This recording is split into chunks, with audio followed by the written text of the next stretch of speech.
bonjour à toutes et à tous. L'invité de l'intégration a quitté aujourd'hui les studios de Ouagadougou. À la rencontre d'un homme engagé, nous avons pris le train de l'intégration pour aller à Abidjan et nous sommes avec le président François Albert Amicha, le président du Conseil des collectivités territoriales de l'Union économique et monétaire ouest-africaine, UEMOA.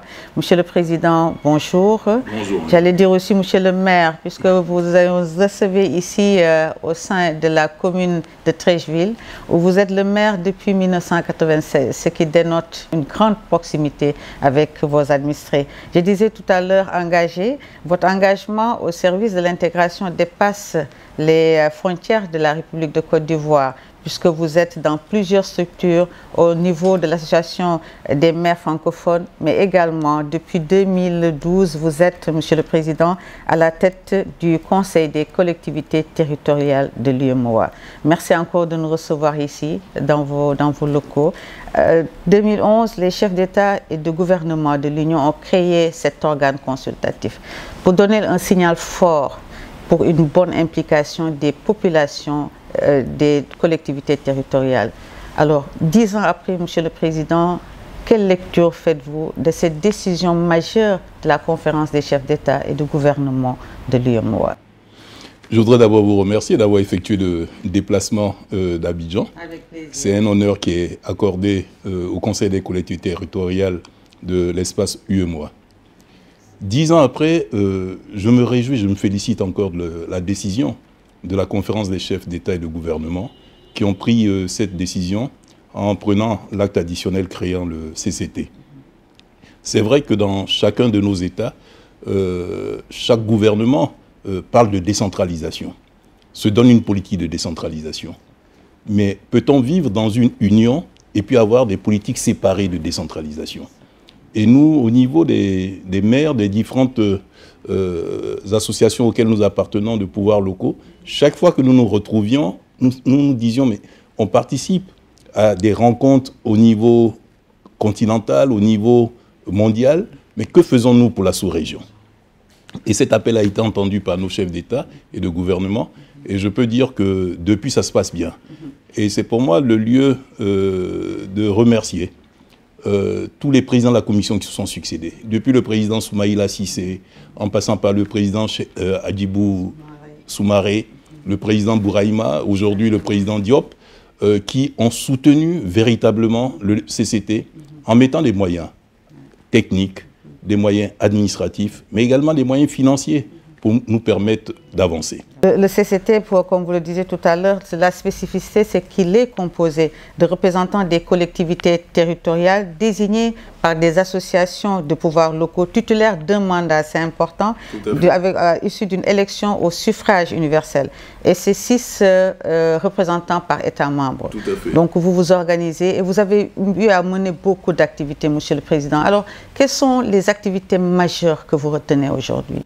Alors, je dois d'abord remercier tous mes collègues, tous mes pairs qui m'ont fait confiance durant toutes ces années, ces 10 années. Je fais partie d'une génération de maires. Aujourd'hui, il y a une génération beaucoup plus jeune, mais cette cohabitation se passe très bien. Donc, je voudrais les en remercier. Mais je voudrais surtout me féliciter de la coopération que nous avons avec des partenaires techniques et financiers. Comme la coopération suisse. La coopération suisse, la coopération française, l'Union européenne, qui nous ont permis de réaliser un certain nombre d'activités. Nous nous étions donné une feuille de route en 12 et plusieurs programmes, mais nous avons pensé que pour réussir l'intégration, il ne fallait pas l'intégration uniquement au niveau des États, il fallait l'intégration au niveau des peuples. Et donc, nous avons mis l'accent sur la coopération transfrontalière. Et parmi cette coopération, vous avez le programme de coopération transfrontalière. Le PCTL, qui nous permet de voir, parce que généralement, nos frontières ont été tracées de manière artificielle. Avec la colonisation. Donc ce sont des peuples qui ont une même histoire, un même passé, et en même temps une même vision qui cohabitent au-delà des frontières. Il fallait que les collectivités puissent s'en approprier véritablement. D'où ce programme transfrontalier qui a rencontré l'adhésion de la Suisse, de la Fédération suisse, qui à travers ce programme de coopération nous permet de permettre aux peuples qui vivent de part et d'autre de ces frontières de vivre ensemble d'avoir des projets communs et de pouvoir les réaliser ensemble et surtout de les gérer ensemble. Et ces projets, c'était de quelle nature? Alors, on a toutes sortes de projets. D'abord, il faut que les gens communiquent entre eux. Donc, on a mis l'accent sur des réalisations, des pistes, des ponts, mais il faut également les services sociaux de base, l'eau, l'électricité, la santé, des programmes que réalisait déjà la commission de l'UEMOA, mais qui n'étaient pas toujours comprises par les populations, les bénéficiaires. Et étant donné que maintenant ce sont leurs élus qui mettent en commun les chefs traditionnels, les acteurs du développement local, ensemble, ces programmes réussissent mieux et prennent de l'ampleur. Et nous avons pu réaliser des choses extraordinaires. De loin, cela paraît normal, mais pour les populations, de voir que quelqu'un qui habite Korogo peut aller à Banfora ou peut aller à Bobo Dioulasso ou aller à Sikasso dans l'espace Escabo en franchissant les frontières, mais de manière, je dirais, naturelle. La libre circulation, comme on dit. La libre circulation, je crois que c'est très important et bénéficier de ce qui existe de meilleur de part et d'autre. C'est ça, vraiment, l'esprit d'intégration. D'autres programmes dont vous avez parlé tout à l'heure, Monsieur le Président, c'est le programme d'appui à la décentralisation financière. Oui, la décentralisation financière, c'est je dirais, un des obstacles à la véritable politique de décentralisation. Les élus ont beaucoup d'idées. Les élus veulent répondre à toutes les attentes des populations. Mais comment faire quand l'État central bloque ou gère les ressources? Prenons un exemple. Dans les pays développés, vous avez la fiscalité locale. Chez nous, ça n'existe pas ou il existe très peu. C'est au niveau de l'État central et il y a une redistribution après. Et donc nous avons pensé qu'il fallait décentraliser l'aspect financier de la décentralisation. D'où un système. Nous avons fait réaliser un livre blanc. Un livre blanc, d'ailleurs, voilà. C'était dans les années 2014-2015. Nous sommes en train de le réactualiser maintenant afin d'harmoniser tout cela et permettre aux grandes communes de pouvoir avoir accès à un certain nombre, un certain statut. Aux communes moyennes de le faire et aux plus petites communes de bénéficier de la solidarité des autres. Et je pense que là aussi, nous avons fait une oreille attentive de la part des ministres en charge des finances de l'Union qui ont compris cela. Et nous, notre objectif jusqu'à l'an 2033, c'est d'arriver à 20%, à un transfert de 20% des ressources à la politique de décentralisation dans tous nos États. Et c'est en bonne voie? Cela dépend des États. Il y a des États qui progressent bien, d'autres qui prennent un peu de retard. Et c'est pour ça que nous faisons l'actualisation pour voir en fonction. Mais globalement, il y a une évolution positive depuis 2011. Vous avez parlé tout à l'heure des frontières. On sait qu'aujourd'hui, le problème majeur aujourd'hui dans notre espace, c'est l'insécurité. Alors aujourd'hui, quelle lecture faites-vous de toute cette situation-là? Alors, pour rappel, je dois dire qu'en 2012, déjà, dans notre feuille de route, nous avions un aspect paix et sécurité. C'était important pour nous parce qu'un pays ne peut pas se développer dans l'instabilité.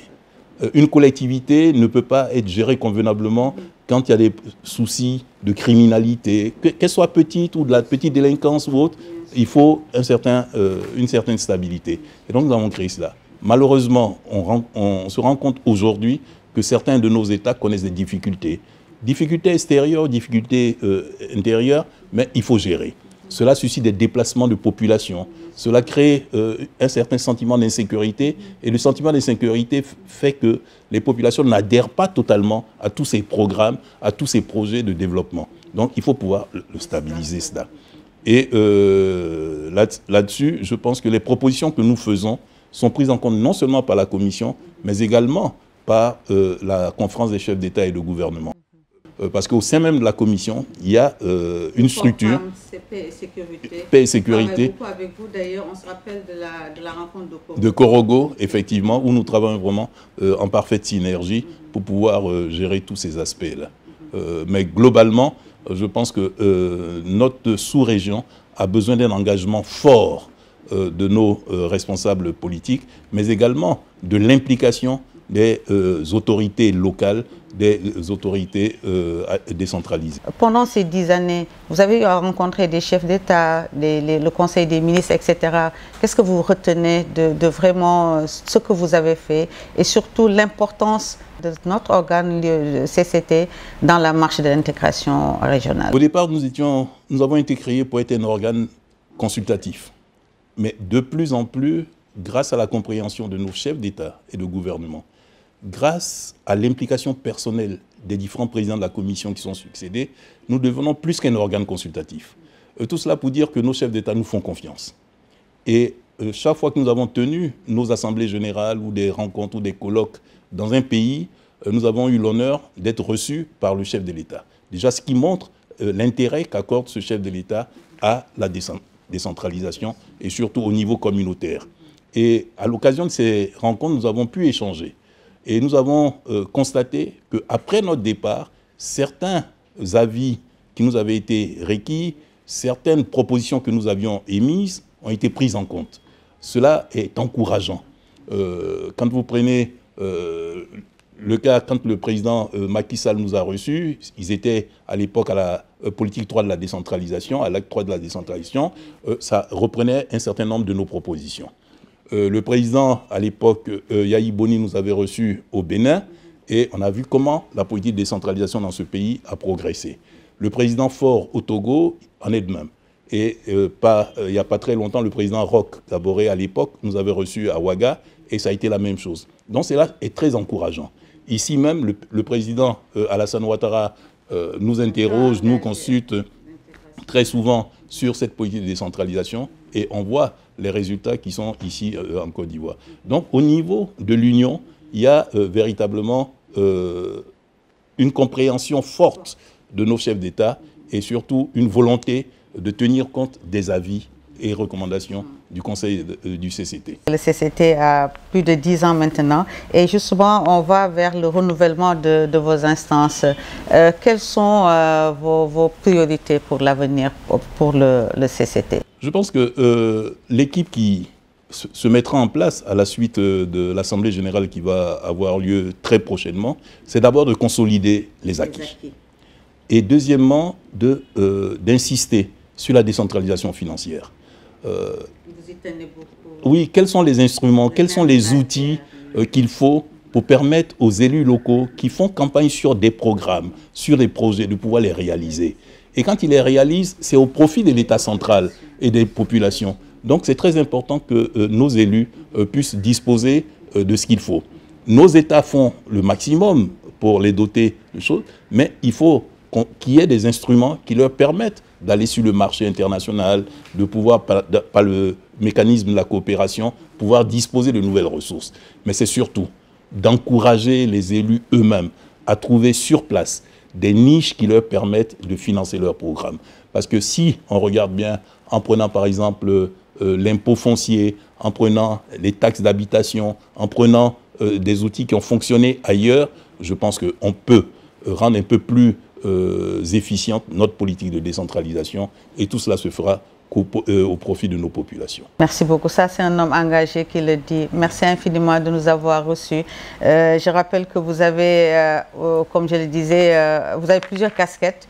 Vous êtes maire de la commune de Treichville. Vous avez été ministre plusieurs fois au sein du gouvernement de la République de Côte d'Ivoire, ministre de la Jeunesse et des Sports. Vous avez été ministre des Sports et des Loisirs. Vous avez été également ministre de la Ville. Et l'autre qui vient à grands pas, c'est la CAN 2023, qui sera organisée de janvier à février 2024. Et vous êtes à la tête du comité d'organisation. Un mot sur cette grande fête du football africain.